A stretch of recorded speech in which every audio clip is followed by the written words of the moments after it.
आइए आपको दिखाते हैं उद्धव ठाकरे, जो कि शिवसेना उद्धव बाला साहब ठाकरे गुट के अध्यक्ष हैं, नेता हैं।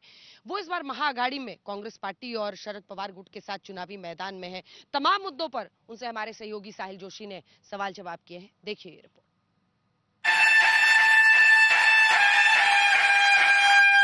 सब लोग पूछ रहे हैं कि भाई मुख्यमंत्री कौन बनेगा ना, महायुति के जो पास जीतेगा वही, जो जीतेगा वो सिकंदर। पवार साहब कह रहे हैं कि जिसकी सीटें ज्यादा आएंगी वो मुख्यमंत्री बनेगा। सुनिए, आज ही सुबह मैंने एक इंटरव्यू में इसका उत्तर दिया है। हम तीनों में कोई विवाद नहीं है और पहले दिन से तय किया था। ऑफ कोर्स मैं चाहता था कि अगर किसी एक फेस को हम प्रोजेक्ट करें, जरूरत नहीं कि मेरा फेस अगर कांग्रेस में है या राष्ट्रवादी में, मुझे कोई आपत्ति नहीं है। खैर वो दिन तो अब चले गए और कल परसों पवार साहब ने कहा कि जिसके ज्यादा सीटें आएंगी, शायद हम मतलब अब तक कुछ ऐसा फॉर्मूला तय नहीं हुआ है, तो उनका मुख्यमंत्री हो सकता है। उनको पूछा गया तो बोले ऐसे भी हो सकता है, तो हो सकता है। तो ये कोई फॉर्मूला नहीं है, ये फॉर्मूला नहीं है। हम एक बात निश्चित, हम ये जो लुटारू सरकार है इनको भगाना चाहते हैं, ये हमें नहीं चाहिए। क्या वो बता सकते हैं कि उनके पास जो सब जमावड़ा है, गद्दारों की फौज, कौन बनेगा सरदार उसका? बता सकते हैं? बताओ तो पहले आपस में तो कुछ तय करो, हमारे ओर क्यों देख रहे हो?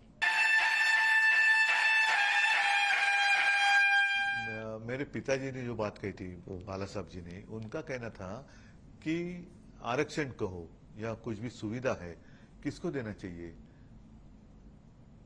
मराठी में कहते हैं ना, आर्थिक दृष्टया मागासलेला, इकोनॉमिकली विकसित, जो चाहे किसी भी जात पात का हो जाने दो, दे दो। लेकिन वो बात उस वक्त मानी नहीं गई, फिर मंडल आयोग आया। अभी एक बार मैं कहता हूं हो जाने दो कि कहाँ कितनी जाति है, और उस हिसाब से फिर पार्लियामेंट का वो दायित्व है उसको मंजूर करना। पर आप समर्थन करते हैं जातिगत जनगणना होनी? एक बार होने दो ना, समझने दो। पैसा देना एक बात, अगर आप भाई बहन का नाता मानते हो तो भाई कभी भी अपने बहन को मैंने क्या दिया उसकी जाहिरात नहीं करता। ये लोग जाहिरात कर रहे, मतलब ये रिश्ता असली रिश्ता नहीं है। जैसे उनको लगता है कि सारी महिलाएं अपने नौकर है, 1500 रुपए हर महीना हम उनको क्या सैलरी दे रहे कि पैसा हमसे लेना है, अगर वहां जाएंगे तो फोटो निकाल कर रखना। क्या बिगाड़ेंगे आप? हिम्मत तो करके देखो। इतनी मस्ती आज तक कभी महाराष्ट्र ने देखी नहीं। लेकिन उसका बच तो हुआ है ना नीचे, काफी लोग बात कर रहे हैं लाडली बहना को लेकर, और महाविकास शुरू के 15-20 दिन था, लेकिन बाद में आहिस्ते आहिस्ते लोगों को पता चलने लगा, अरे ये तो फंसाया जा रहा है और 1500 रुपए में घर नहीं चलता। एक काउंटर देखा जा रहा है जातिगत जनगणना को, बटेंगे तो कटेंगे, एक रहेंगे तो सेफ रहेंगे। एक रहेंगे सेफ रहेंगे वो भाजपा के लिए है, मतलब उनको बाकी सारी पार्टियां नहीं चाहिए, वो एक ही रहेंगे तो ही सेफ रहेंगे। और यही तो बात नड्डा ने कही थी कि अब आरएसएस की भी जरूरत नहीं है, तो एक है तो सेफ है। वो तो अकेले रहेंगे तो सेफ रहेंगे ऐसा हो गया ना? नहीं, वो अकेले रहेंगे, नहीं, एक है तो सेफ है। घोषणा बदल रहे हैं। नहीं, उसका अर्थ है वो, लेकिन अदरवाइज वो साफ होगी। इस नारे का कोई असर पड़ेगा महाराष्ट्र में? उन्होंने तो एडवर्टाइजमेंट्स निकाली हुई है, वो कह रहे हैं कि हिंदू जो वोट है उनमें फूट डालने की कोशिश की जा रही है, ओबीसी वर्सेस ओबीसी लड़ाया जा रहा है, मराठा वर्सेस। कौन कर रहा है? कांग्रेस कर रही है ऐसा? कांग्रेस का संबंध क्या है? भाजपा तो कर रही है, भाजपा ही तो कर रही है। और उनका कटेंगे तो बटेंगे तो कटेंगे नहीं है, लूटेंगे और बांटेंगे है। महाराष्ट्र को लूटेंगे और दोस्तों को बांटेंगे। इस तरीके के नारों का कोई असर होगा ऐसा लगता नहीं? कुछ नहीं होगा।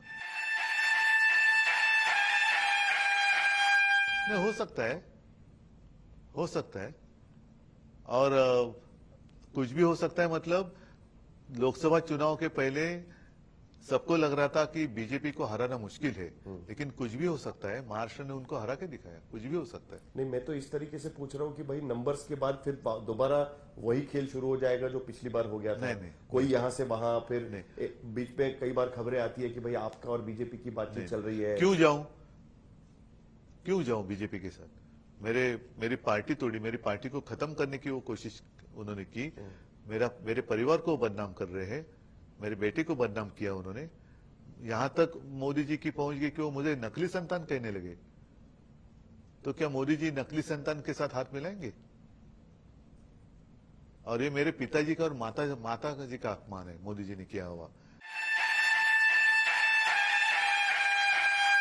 मैंने देखा उसके बाद में कि इलेक्शन कमीशन की तरफ से क्लैरिफिकेशन आया कि भाई हमने तो प्रधानमंत्री का भी बैग चेक किया है या हेलीकॉप्टर चेक किया, अमित शाह का भी किया हुआ है। क्या आप विश्वास कर सकते हैं? देवेंद्र फडणवीस या एकनाथ शिंदे का भी। आप विश्वास कर सकते हैं?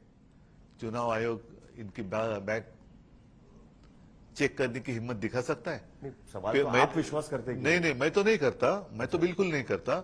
और वो इसलिए नहीं करता, कुछ दिन, महीने या साल पहले मैंने जो खबर सुनी थी, ओडिशा में प्रधानमंत्री जी की बैग जिसने चेक की थी उसको सस्पेंड किया गया। लगातार दूसरे दिन मेरी बैग चेक की, कोई मुझे आपत्ति नहीं है। लेकिन जब मैं एक जगह से दूसरी जगह जाना चाहता था, तो जब तक प्रधानमंत्री जी सोलापुर एयरपोर्ट पे लैंड नहीं होते, तब तक मेरा हेलीकॉप्टर, मैं औसा में था, सोलापुर से औसा कितनी दूर है, जाना था मुझे कहा, उमरगा, वो जब तक लैंड नहीं होते तब तक यहां से परमिशन नहीं दी गई। तो ये प्रोटोकॉल है ना? नहीं, इसलिए तो मैं कहता हूं, मैं भी तो मेरे पार्टी का नेता हूं, वो उनके नेता है, वो प्रधानमंत्री है, इसीलिए उनको अलग कानून मैं नहीं मानने वाला। देखो, एक मैं साफ करना चाहता हूं कि अदानी का जो धारावी का टेंडर है, वो उस वक्त कैंसिल मेरे कार्यकाल में हुआ था जरूर, क्योंकि उनका इन्वेस्टर कौन है वो सामने नहीं आ रहा था। तो ये नहीं चलेगा। लेकिन धारावी का रीडेवलपमेंट होना ही चाहिए। हम आने के बाद अदानी को दिया हुआ जो प्रोजेक्ट है हम कैंसिल करेंगे, और धारावी के लोगों को जहां पर वो रह रहे हैं उसी इलाके में उनके हर घर में एक व्यवसाय है, उस व्यवसाय के साथ उनको रहने के लिए हम घर दे देंगे।